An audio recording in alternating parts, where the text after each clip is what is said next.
Welcome back, everyone, to Global War 1936 and Operation Underworld. This is turn 18 for the Commonwealth and Free France. And straight away at the beginning here of this video, I think I forgot something on the Commonwealth turn last turn 17, or it might have been turn 16. I don't remember. But at any rate, let's come over here to the Baltic Sea. And this fleet that we have here, we came in here and sunk the Russian fleet. However, because Germany occupies Denmark, going through the Danish Strait here requires us to force the strait. Because, of course, since we're at war with Germany, we would not be allowed to just use the strait. So we need to roll for all three of these ships and see if the ships are able to make it through without any casualties. And I think the roll is it's either at a 2 or a 3. I think it's at a 3. Yeah. So the Germans would get a defensive roll at a 3. Now, the issue with this is that we had more ships in the fleet. I think the Russians sunk some of our ships. So, and I don't remember what, I'd have to go back to the previous video to figure that out. So, I think maybe we'll just kind of let it go this time. But in the future, or if any of you guys play this game, just remember that the Danish Straits, they're closed to Britain and the rest of the Allies whenever Denmark comes under occupation or control of Denmark. So British ships, Allied ships, are not allowed to move through there unless they roll for a defensive roll to be able to survive going into there.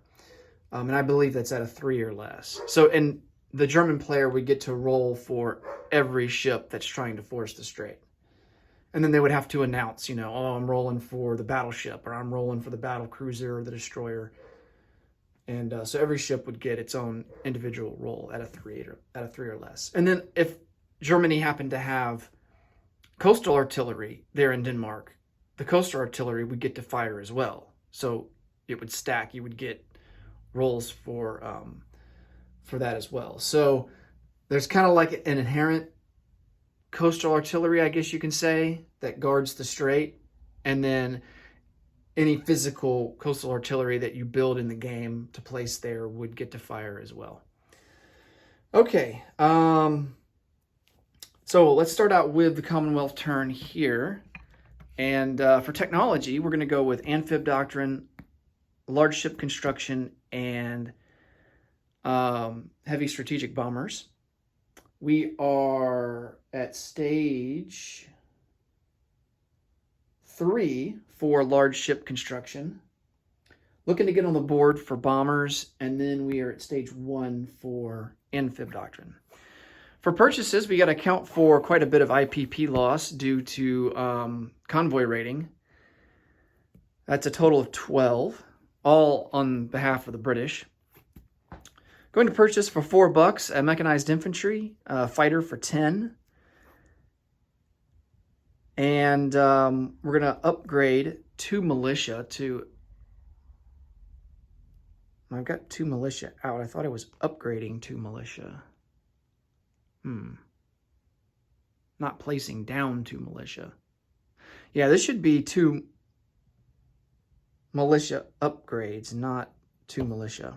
So 2 militia upgrades. And then over here, we are going to spend $9, and ordinarily it would be 11. Spend $9 and move up a stage to stage 2, a battleship and a fleet carrier. For the Far East Command, we're going to spend all 4 of our dollars and buy a colonial infantry. And then Anzac will buy 2 infantry upgrade, or 2 militia upgrades to infantry for 4, and then purchase a militia for 2. And the French, they have $2 to spend. We're just going to save it, and we will use it for next turn. Okay. Let's roll for our tech.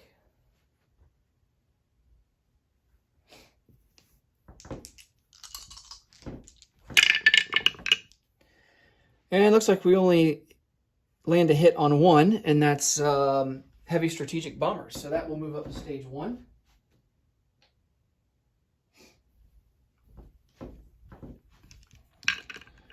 All right.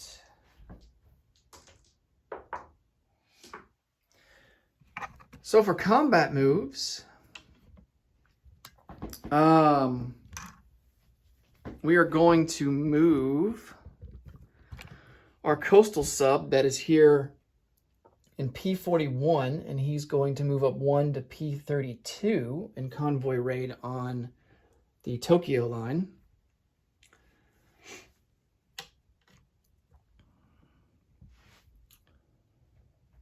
I think that's going to be it for Asia.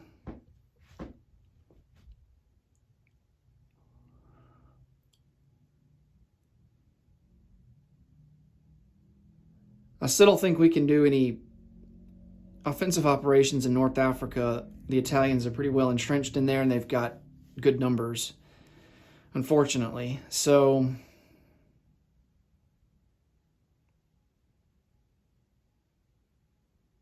I think that's going to be a no-go.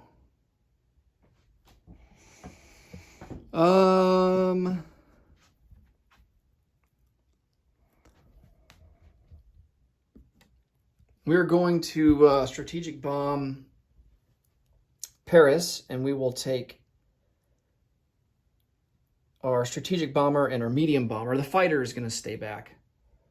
There's no sense in taking him because there's no German planes that can intercept. And then I think that's going to be it for combat. Okay. Let's roll for the convoy rating that is there in P32. So our coastal sub will be +1 to our roll. Well, we also have radar. So that's going to be +2. And I think that's all we get. Do we get a bonus for ASW? I don't think we do. At least not on the offensive.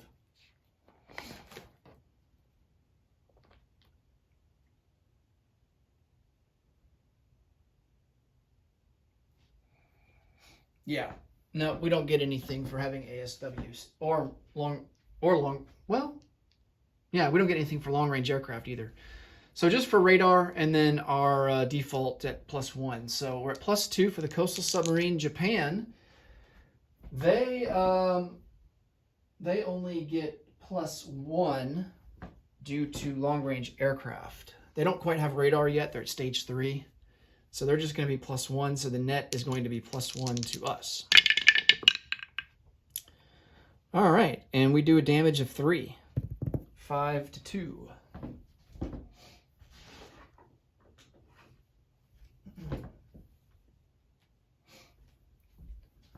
All right, not too shabby.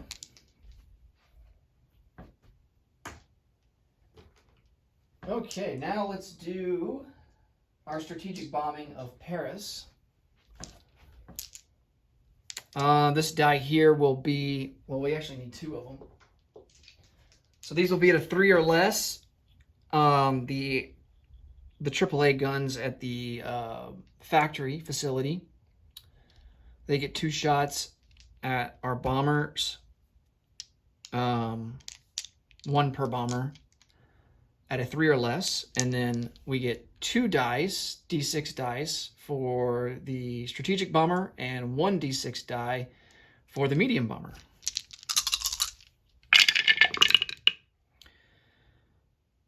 All right, so they don't shoot any of our bombers down. That's good. And then we do maximum damage on the minor factory.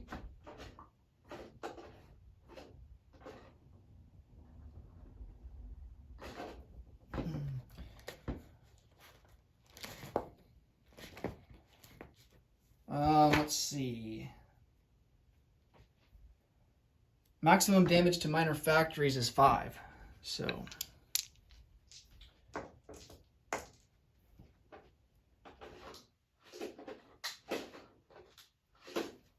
right, put down a marker for that. And Germany won't be able to use that. They won't be able to place units down at that factory on their next turn.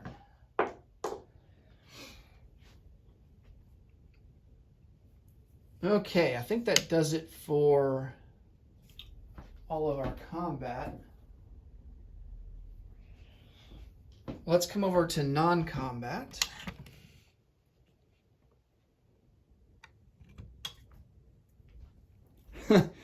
I was just thinking maybe we can kind of role play this whole Danish Strait situation and be like, yeah, the Germans and the British, they negotiated to let the British come into the Baltic Sea to sink the Russian fleet. You know, the Germans had no problem with it because, you know, they're at war with Russia. So, but I think, I guess to kind of maybe balance things out a little bit, we do want to take our fleet back out of the Baltic Sea and go,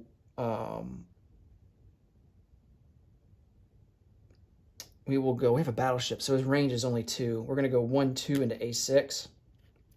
And let's roll. Let's roll for these ships coming out of the Danish Strait and see if they make it. The Germans will now elect to fire on them. We have a battleship, a battle cruiser, and a heavy cruiser.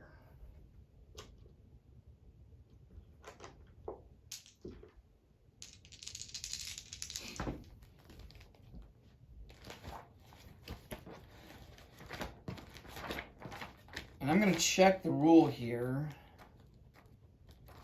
because if, let's say the defender lands a hit on the battleship, does it just damage the battleship or does it sink it straight away? Because a battleship takes 2 hits to sink.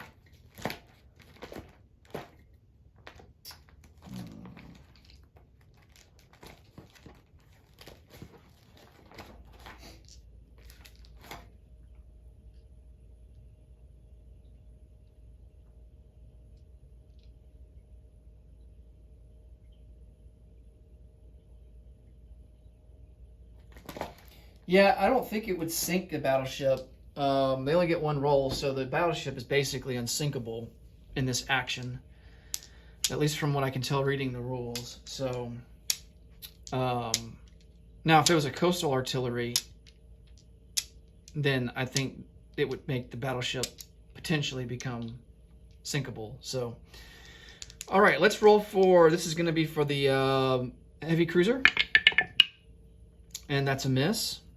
This is for the battle cruiser. That's a miss. And then this is the battleship. And, of course, they get a hit on the battleship. All right, so the battleship becomes damaged. So we'll put a marker on him.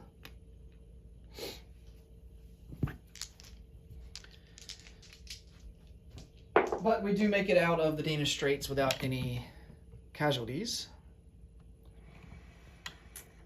Okay. Non-combat moves.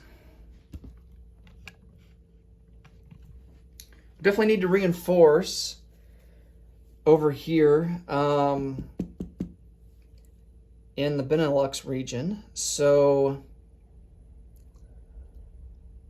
let's take everything that we can here.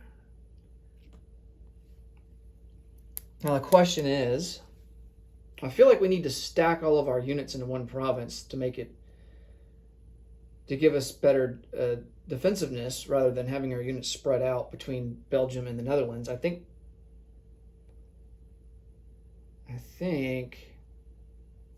what we're going to do is we're going to move these guys back from Belgium into the Netherlands. It's going to be 3 medium armor, self-propelled artillery, and 2 infantry. I'm going to have to get a unit card for them. And as a matter of fact, I'm just going to use this unit card that's in London, and we'll just place the guys down here on the map.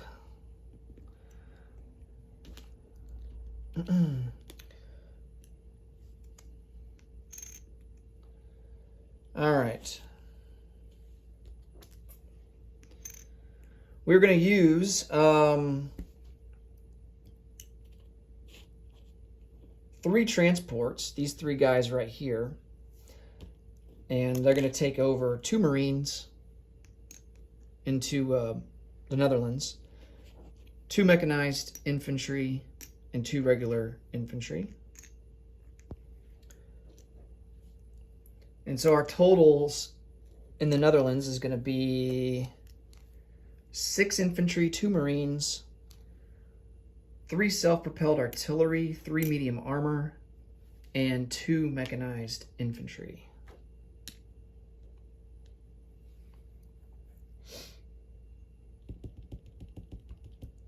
All right.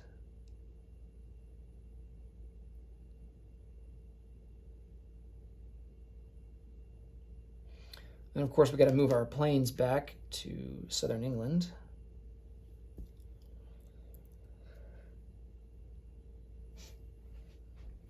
And I think that does it over there. Let's move our colonial troops that are in Upper Egypt and place them in Lower Egypt.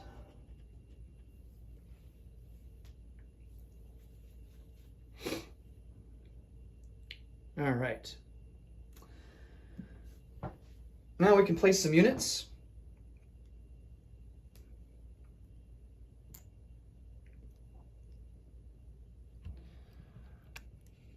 For Far East Command, we've got a colonial infantry that will go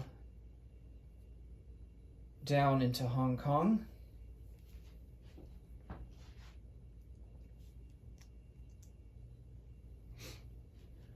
We've got two militia upgrades for the Anzacs there in Sydney. And then we will also place down a militia in Sydney. So that's 4 infantry, a militia. We also have a Marine in Sydney. We've got 2 artillery, 2 AAA, and a motorized infantry.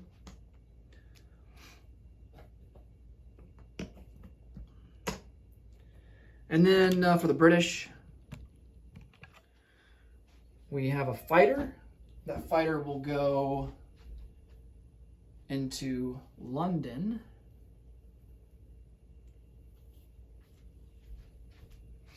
Along with our motorized infantry.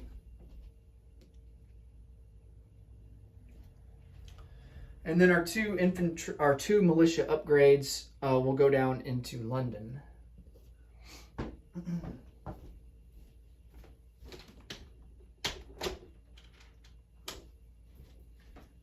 And that will leave us with just, I believe, 1 militia in London.